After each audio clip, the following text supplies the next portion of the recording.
The learning outcomes for this tutorial include an introduction to the After Effects interface, setting up a composition including the frame rate, resolution and length, importing several types of media and adding to a composition, trimming and editing imported media, reviewing render settings for outputting the finished composition. Begin by opening After Effects. The version I'm using is Creative Cloud 2015. Once open, you will be faced with a blank project, so I'll begin with a quick overview of the interface. First, the project panel. Currently, we haven't made a project, so this is empty. This is the area where you will import video, images and sound, etc. This is a central location where all your files will be stored. Secondly, the composition area. This is where all the imported content will be viewable when playing back the composition. Next, the timeline across the bottom. This area is broken into two sections. The right hand side is where you will see the length and placement of content and also keyframe markers placed on content for a variety of reasons such as animation and fade, for example. The left hand side of this panel will show the media file name and where your keyframes are set. Down the right hand side of the window there are a variety of panels, some of which we'll be using, others that we won't. The preview panel will be of interest especially after you start editing content so you can review it. This panel will be greyed out until you generate a composition. Now the different panels have been identified, let's begin by making a new composition. Go to Composition and choose New. This will open up the composition settings. This is where you can provide the type of output, screen resolution, frame rate and length of the composition, amongst other things. This panel can be revisited by going to Composition, Composition Settings at any time, enabling you to lengthen or shorten the composition based on your requirement, or change background colours as an example.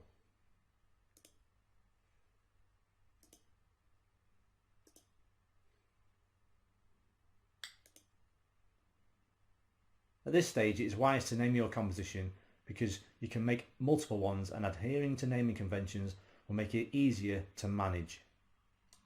For this task we'll call the composition Showreel.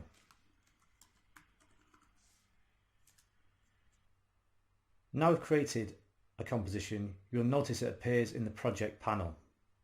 The next stage will be to import media. To import media, you can right click in the project panel window and import file.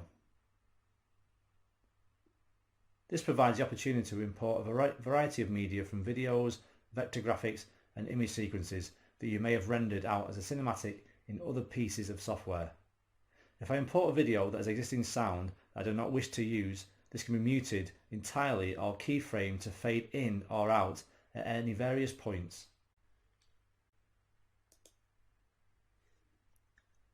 If I wanted to import a series of JPEGs, you can do this by selecting the option Sequence and clicking on the first image.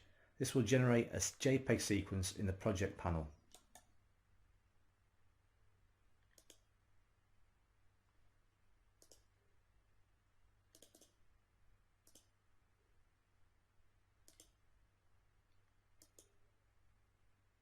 A tip is to ensure the frame rate the sequence is rendered out at matches the frame rate in the composition settings.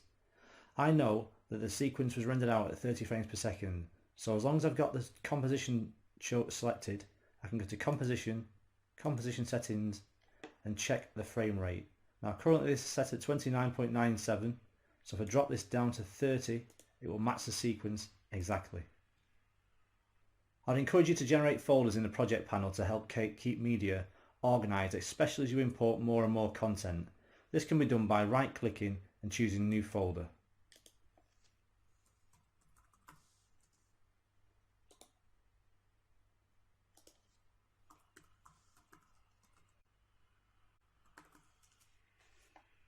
And simply drag the content into the designated folder.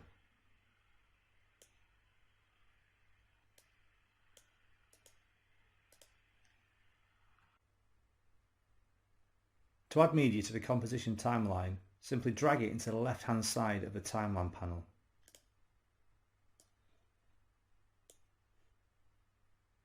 To view the content, you can press play in the preview panel. Alternatively, you can press the spacebar and this will generate a RAM preview.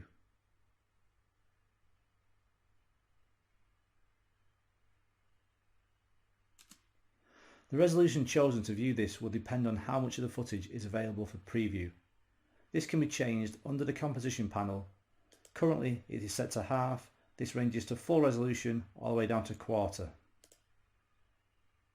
While previewing changes, it is advisable to choose a lower resolution to make the process more efficient. To trim a video to the desired length is very simple. Just move the cursor over the end of the existing piece of footage and the cursor changes to align with two arrows. This enables you to trim the media to the required length.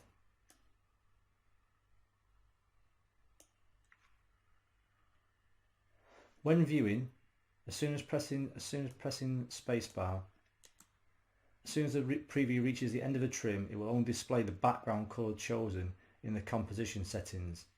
This hasn't cut the video, merely hidden the section you didn't want, and can be reversed by selecting the end of the trim and returning it back to original position.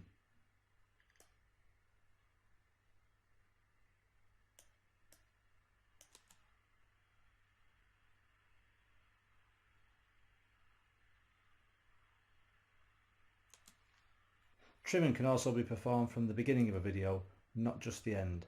If I add the video, I can select the beginning of the video and drag it to where I want the video to actually begin. Alternatively, another method for doing this is to hold down Control and the open bracket, which will jump it to the beginning, then move it further into the video section and hold down Alt and close bracket, and that will snap it exactly to that point on the timeline.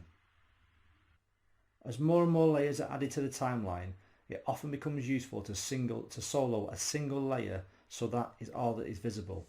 In this example, if I move this video in front, that now displays in front of the video. Now if I select the solo icon, which is directly next to the padlock, but I choose it on the specific file and click it, that will isolate this video to make it easier to manipulate and control. I'll just return the kitchen matinee to its original state, so it is no longer trimmed. Now if different elements of a piece of media are required, this can be done by splitting the video by pressing Ctrl-Shift-D. Alternatively, you can go to Edit and Split Layer. This will result in the video being split exactly where the timeline scrubber is on the timeline. This will trim the video to that position. You now have the option to trim existing media as previously covered.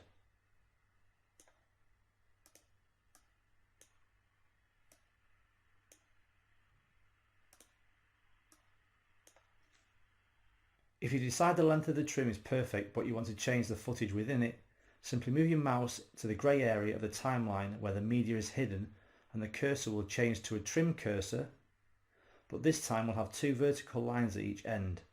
This enables you to drag the footage backwards and forth through the visible section.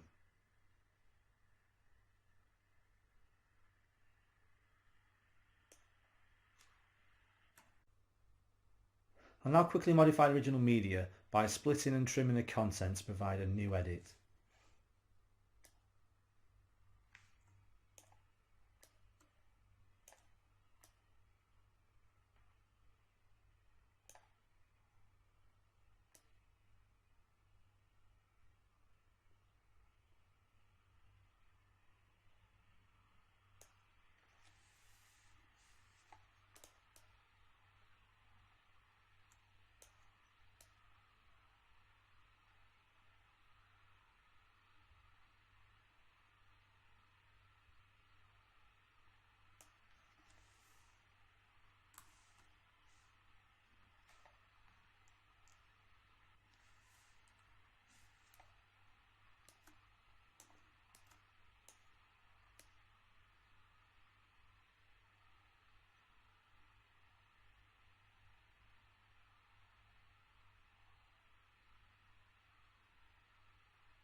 Once you've added all the media and trimmed it to exactly how you want, the next step is to set the composition length to ensure nothing extra at the end is rendered. Control clicking on the preview time below the composition window will switch between frames and time. With the time displayed, you can copy this information directly into the composition setting and input this in the duration dialog box. The composition will then be trimmed to only include the content within the duration you have set.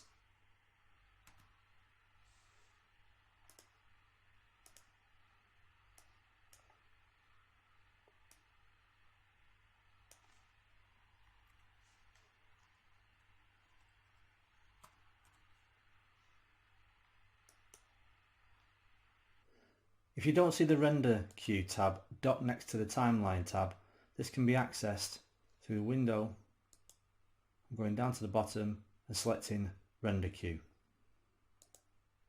This is where you will render the composition out of After Effects. So drag the composition into the Render Queue. There are several options which can be modified from here. First, there is the render settings. The most important options to check here is the resolution to ensure it's the size you require, which should be 1920 and 1080, and also the frame rate. Next is the output module. This is where you can select from various formats, which range from sequences to various file types such as QuickTime, AVI and VLC if it is installed. The codec compressions are dependent on your system and what is available. In this example, I'll be using none, as this option will always be available. Be aware though that this will result in very large file sizes, but it can be compressed later with very little reduction in quality. Click on the output to set the location for the render, then press the render option.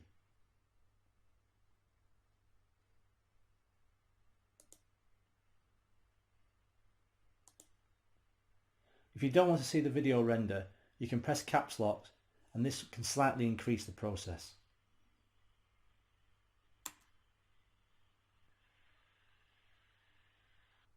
As you can see, the 20-second clip is output at 3.87 gig.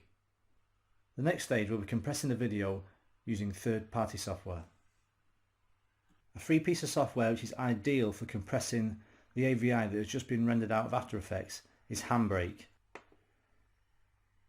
Simply choose the source file, which is the showreel AVI, open this, ensure it's on MPEG-4, choose Web Optimized, then browse to where you want the file to be saved. Just keep this in the same location, call it compressed, and then just start the process.